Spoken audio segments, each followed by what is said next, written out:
ಅಧ್ಯಾಯ 7 ಜ್ಞಾನ ವಿಜ್ಞಾನ ಯೋಗ. ಶ್ರೀ ಭಗವಾನ್ ಹೇಳಿದರು, ಅರ್ಜುನ, ಮನಸ್ಸನ್ನು ನನ್ನಲ್ಲಿ ನೆಟ್ಟು ಭಕ್ತಿಯಿಂದ ನನ್ನನ್ನು ಆಶ್ರಯಿಸಿದರೆ ನೀನು ನನ್ನನ್ನು ಸಂಪೂರ್ಣವಾಗಿ ತಿಳಿದುಕೊಳ್ಳಬಹುದು. ನಾನು ನಿನಗೆ ಜ್ಞಾನ ಮತ್ತು ವಿಜ್ಞಾನ ಅಂದರೆ ಅನುಭವ ಎರಡನ್ನೂ ಹೇಳುತ್ತೇನೆ. ಇದನ್ನು ತಿಳಿದ ನಂತರ ತಿಳಿಯಬೇಕಾದುದು ಏನೂ ಉಳಿಯುವುದಿಲ್ಲ. ಈ ಲೋಕದಲ್ಲಿ ಸಾವಿರಾರು ಜನರಲ್ಲಿ ಕೆಲವರು ಮಾತ್ರ ಪರಿಪೂರ್ಣತೆಯನ್ನು ಪಡೆಯಲು ಪ್ರಯತ್ನಿಸುತ್ತಾರೆ. ಅವರಲ್ಲಿಯೂ ಕೆಲವರು ಮಾತ್ರ ನನ್ನನ್ನು ನಿಜವಾಗಿ ಅರಿಯುತ್ತಾರೆ. ನನ್ನ ಪ್ರಕೃತಿ ಎರಡು ಭಾಗದಿದೆ. ಅಪರಾಪ್ರಕೃತಿ ಅಂದರೆ ಭೌತಿಕ, ಭೂಮಿ, ನೀರು, ಅಗ್ನಿ, ಗಾಳಿ, ಆಕಾಶ, ಮನಸ್ಸು, ಬುದ್ಧಿ, ಅಹಂಕಾರ. ಪರಾಪ್ರಕೃತಿ ಅಂದರೆ ಜೀವಾತ್ಮ. ಈ ಎರಡೂ ಸೇರಿ ವಿಶ್ವವನ್ನು ರಚಿಸುತ್ತವೆ. ನಾನು ಎಲ್ಲಾ ಸೃಷ್ಟಿಯ ಮೂಲ. ಎಲ್ಲವೂ ನನ್ನಿಂದ ಹುಟ್ಟುತ್ತವೆ ಮತ್ತು ನನ್ನಲ್ಲೇ ಲೀನವಾಗುತ್ತವೆ. ನನ್ನಗಿಂತ ಮೇಲಿನದ್ದು ಏನೂ ಇಲ್ಲ. ಎಲ್ಲವೂ ನನ್ನಲ್ಲೇ ಮುತ್ತಿನಂತೆ ಸರದಲ್ಲಿ ಕಟ್ಟಿರುವಂತೆ ಇದೆ.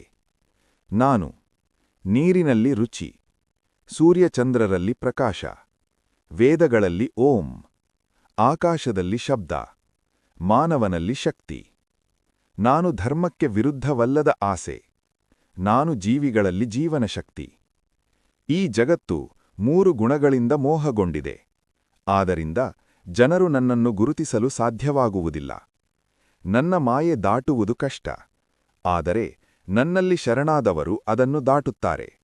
ದುಷ್ಟರು, ಅಜ್ಞಾನಿಗಳು, ಅಹಂಕಾರಿಗಳು ನನ್ನನ್ನು ಆರಾಧಿಸುವುದಿಲ್ಲ. ನನ್ನನ್ನು ಆರಾಧಿಸುವ 4 ವಿಧದ ಭಕ್ತರು: ಸಂಕಷ್ಟದಲ್ಲಿರುವವರು, ಜ್ಞಾನಕ್ಕಾಗಿ ಬಯಸುವವರು, ಧನ ಅಥವಾ ಲಾಭಕ್ಕಾಗಿ ಬಯಸುವವರು, ಜ್ಞಾನಿ. ಇವರಲ್ಲಿ ಜ್ಞಾನಿ ಅತ್ಯುತ್ತಮ. ಅವನು ನನ್ನನ್ನು ನಿಜವಾಗಿ ಪ್ರೀತಿಸುತ್ತಾನೆ ಮತ್ತು ನಾನು ಅವನನ್ನು ಪ್ರೀತಿಸುತ್ತೇನೆ. ಬಹುಜನ್ಮಗಳ ನಂತರ ಜ್ಞಾನಿ ವಾಸುದೇವನೇ ಎಲ್ಲವೂ ಎಂದು ಅರಿಯುತ್ತಾನೆ. ಅಂತಹ ಮಹಾತ್ಮನು ಅಪರೂಪ. ಯಾರು ಬೇರೆ ದೇವತೆಗಳನ್ನು ಆರಾಧಿಸುತ್ತಾರೋ ಅವರ ಭಕ್ತಿಯನ್ನೂ ನಾನು ಸ್ವೀಕರಿಸುತ್ತೇನೆ, ಆದರೆ ಫಲ ಸೀಮಿತ. ಅಜ್ಞಾನಿಗಳು ನನ್ನ ನಿಜಸ್ವರೂಪವನ್ನು ಅರಿಯದೆ ನನ್ನನ್ನು ಮಾನವರೂಪದಲ್ಲಿ ಮಾತ್ರ ನೋಡುತ್ತಾರೆ. ನಾನು ಎಲ್ಲರಿಗೂ ತಿಳಿಯುವುದಿಲ್ಲ. ನನ್ನ ಯೋಗಮಾಯೆಯಿಂದ ಮುಚ್ಚಲ್ಪಟ್ಟಿದ್ದೇನೆ. ನಾನು ಭೂತ, ವರ್ತಮಾನ, ಭವಿಷ್ಯ ಎಲ್ಲವನ್ನೂ ತಿಳಿದಿದ್ದೇನೆ. ಆದರೆ ಜನರು ನನ್ನನ್ನು ತಿಳಿಯುವುದಿಲ್ಲ. ಇಚ್ಛೆ ಮತ್ತು ದ್ವೇಷದಿಂದ ಜನರು ಮೋಹಗೊಂಡಿದ್ದಾರೆ. ಆದರೆ ಪಾಪಗಳಿಂದ ಮುಕ್ತರಾದವರು ಭಕ್ತಿಯಿಂದ ನನ್ನನ್ನು ಆರಾಧಿಸುತ್ತಾರೆ.